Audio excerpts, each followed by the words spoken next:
আসসালামু আলাইকুম সম্মানিত মৎস্যচাষী ভাই বন্ধুগণ, দেশ এবং দেশের বাইরে থেকে যারা আমার ভিডিওটি দেখতে পাচ্ছেন সকলকে মাহে রমজানের শুভেচ্ছা। আশা করি আপনারা সবাই ভালো আছেন। আপনাদের সুস্বাস্থ্য কামনা করে আজকে আমি আপনাদের সামনে অরিজিনাল দেশি গুলশা মাছের ভিডিও নিয়ে হাজির হয়ে গেলাম। তো প্রিয় খামারি ভাইরা, আপনারা ভিডিও স্ক্রিনে যে মাছের পোনাগুলো দেখতে পাচ্ছেন এগুলো হলো আপনার অরিজিনাল দেশি গুলশা মাছের পোনা। বর্তমান সময়ে আপনার এই দেশি গুলশা মাছের পোনাগুলো চাষ করে অনেক খামারি ভাইরা আপনার ভালো একটা মুনাফা অর্জন করতে পেরেছে। তো প্রিয় ভাই বন্ধুগণ, আপনারা যারা দেশীয় গুলশা মাছের পোনা চাষ করতে চাচ্ছেন, তো আপনারা চাইলে সহজে এই মাছের পোনাগুলো কালেকশন করে আপনারা চাইলে এই মাছের পোনাগুলো চাষ করতে পারেন। সম্মানিত দর্শক, আমরা এই মাছের পোনাগুলো অথবা আপনার অন্যান্য যে কোনো ধরনের মাছের পোনাগুলো সারা বাংলাদেশের মাধ্যমে ডেলিভারি দিয়ে থাকি। আমাদের ঠিকানা ময়মনসিংহ জেলা, থানা ত্রিশাল, গ্রাম ধলা। তো সম্মানিত দর্শক, এ মাছের পোনাগুলো চাষ ব্যবস্থাপনা কিভাবে করবেন? তো এ মাছের পোনাগুলো সাধারণত আপনার এককভাবে চাষ করা যায় এবং কি আপনার মিশ্রভাবে চাষ করা যায়। মিশ্র চাষের ক্ষেত্রে অবশ্যই আপনার এই ক্যাটাগরির মাছের সিলেকশন করে নিতে হবে। সব থেকে আপনার ভালো হয় যেরকম আপনার শিং মাছের সাথে এমনকি আপনার ট্যাংরা মাছের সাথে। তো সম্মানিত দর্শক, আপনারা চাইলে এই পাবদা মাছের সাথেও আপনার এই মাছের পোনাগুলো চাষ ব্যবস্থাপনা করতে পারেন। এমনকি আপনারা চাইলে কাপ জাতীয় মাছের সাথেও এই মাছের পোনাগুলো মিশ্রভাবে চাষ করতে পারেন, কোনো সমস্যা হবে না ইনশাআল্লাহ। তো প্রিয় খামারি ভাইরা, বর্তমান সময়ে আপনার কিছু তারা ব্যাং মাছের পোনা, কিছু গুলশা মাছের পোনা, এমনকি আপনার কিছু কাপ জাতীয় মাছের পোনাগুলো মিশ্রভাবে চাষ করে কিছু খামারি ভাইরা আপনার ব্যাপক টাকা আয় করতে পেরেছে।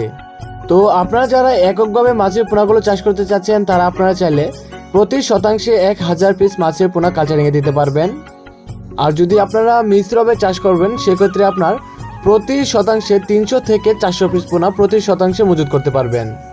তো সুপ্রিয় দর্শক, আমরা পুকুর থেকে সরাসরি মাছের পোনাগুলো এনে আপনার হাউজিংয়ে শাওয়ার করতেছি। দেখেন আপনারা কত সতেজ হয়ে গেছে পোনাগুলো, খুবই শক্তিশালী রয়েছে, আপনার কোনো সমস্যা হবে না।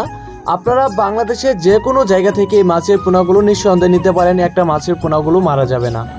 তো সুপ্রিয় দর্শক, আপনার এই মাছের পোনাগুলো চাষ করার জন্য আপনার অতিরিক্ত খাবারের কোনো প্রয়োজন নাই।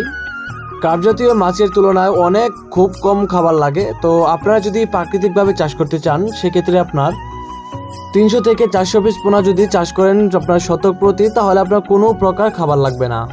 খাবার ছাড়াই আপনার এই মাছের পোনাগুলো বড় হবে। এক্ষেত্রে রয়েছে আপনার পুকুরে প্রাকৃতিক ক্ষেত্রে আপনার যেরকম প্লান্টকটন রয়েছে, জুক পোকা, এমনকি আপনার বিভিন্ন ধরনের প্রাকৃতিক উদ্ভিদ খেয়ে আর আপনার সাধারণত জীবন ধারণ করে থাকবে। তো আপনারা যদি এই মাছের পোনাগুলো চাষ করেন তাহলে আপনার মাত্র 6 মাসেই আপনার 20 থেকে 25 কেজি চলে আসবে ইনশাআল্লাহ। তো আপনারা চাইলে মাছের পোনাগুলো ট্যাংরা মাছের সাথে চাষ করবেন। তো কিভাবে চাষ করতে হবে? তো আপনারা যদি ট্যাংরা মাছের পোনাগুলো 500 পিস দেন শতকে, তাহলে আপনার এই গুলশা মাছের পোনাগুলো শতক প্রতি 500 পিস দিতে পারবেন। তো প্রিয় খামারি ভাইরা, আপনার এই মাছের পোনাগুলো সাধারণত আপনার সকাল এবং সন্ধ্যায় বেশি খাবারটা খেয়ে থাকে। তো এই সময়টাই দিলে আপনার এই মাছের পোনাগুলো আপনার সুন্দরভাবে খাবারটা খেতে পারবে। তো প্রিয় খামারি ভাইরা, আপনারা যারা মাছ চাষ পদ্ধতি এমনকি আপনারা মাছের পোনা ক্রয় করতে চাচ্ছেন তারা এখনই আপনারা আমাদের সাথে যোগাযোগ করতে পারেন। ভিডিওর স্ক্রিনে থাকা নাম্বারে অথবা ভিডিও ডিসক্রিপশনে থাকা নাম্বারে সরাসরি কল করে আপনারা আমাদের সাথে যোগাযোগ করতে পারেন।